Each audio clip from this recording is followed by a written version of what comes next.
तो एक non conducting sphere है जिसकी रेडियस आपको दी हुई है r। Now if smaller concentric sphere of radius r/2 is removed, अब इसमें से एक और स्फेयर बनाते हो आप जिसकी रेडियस है r/2। ये r/2 का एक और स्फेयर बनाया आपने और इसको आप रिमूव कर देते हो, ठीक है। तो यानी कि आपके पास सिर्फ यही वाले रीजन में आपके पास चार्ज है, क्योंकि यहाँ पे कुछ है ही नहीं, यहाँ पे कुछ भी नहीं है। अब यहाँ पे वॉइड हो गया, वैकेंसी हो गई। तो electric field inside the cavity is, तो पूछ रहा है कि यहाँ पे कि इस रीजन में कितनी इलेक्ट्रिक फील्ड होगी। देखो, इसको जब भी इलेक्ट्रिक फील्ड फाइंड करने का क्वेश्चन आए कैसे सॉल्व करो, गॉस लॉ लगाओ। तो गॉस लॉ क्या करता है, किसी भी पॉइंट पे इलेक्ट्रिक फील्ड फाइंड करने में मदद करता है, तो हम उसकी हेल्प ले लेते हैं। मैं क्या करता हूँ, यहाँ से सेंटर से एक एक्स डिस्टेंस पे पी पॉइंट मान लेता हूँ। ये पी पॉइंट मान लिया मैंने, ठीक है। अब इस पी पॉइंट पे मैं बनाता हूँ गॉसियन सरफेस, बना दी मैंने गॉसियन सरफेस।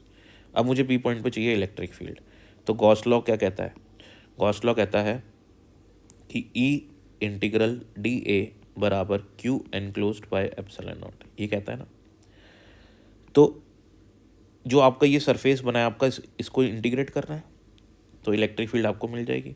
क्यू एनक्लोज्ड, इसके अंदर कितना चार्ज एनक्लोज है बताओ। इसके अंदर कोई चार्ज एनक्लोज ही नहीं है, क्योंकि आपने ये पूरा का पूरा पार्ट उठा के फेंक दिया। तो क्योंकि चार्ज एनक्लोज आपका ज़ीरो है, तो इसलिए इस रीजन के अंदर यानी कि पी पॉइंट पे इलेक्ट्रिक फील्ड भी कितनी होगी आपकी, ज़ीरो हो जाएगी। आई बात समझ में। सो अपना आंसर क्या हो जाएगा, क्योंकि इस रीजन में कोई चार्ज नहीं है तो इलेक्ट्रिक फील्ड भी नहीं है। ऐसे ही हम अगर हमको क्वेश्चन बोले कि यहाँ पे निकालो कितनी इलेक्ट्रिक फील्ड है, तो हम निकाल सकते हैं। तो यहाँ पे जो इलेक्ट्रिक फील्ड आएगी वो किसकी वजह से आएगी, वो आएगी इस रीजन पे जो चार्ज है उसकी वजह से। तो पहले हमको ये निकालना पड़ेगा कि इस रीजन में कितना चार्ज है, उसकी वैल्यू यहाँ सब्स्टिट्यूट करनी पड़ेगी, फिर इस पूरे रीजन को इंटीग्रेट करना पड़ेगा यहाँ पे, और फिर वहाँ से हमारी इलेक्ट्रिक फील्ड निकल जाएगी। तो अगर आपको कोई भी ऐसा क्वेश्चन दिखता है तो उसको करने का यही तरीका होता है। सो अपना आंसर क्या हो जाएगा, क्योंकि इस रीजन में कोई चार्ज नहीं है तो इस पी पॉइंट में भी जीरो है, तो चार्ज तो इस पूरे रीजन में ही नहीं है, तो इस पूरे रीजन के अंदर इलेक्ट्रिक फील्ड की क्या रहेगी,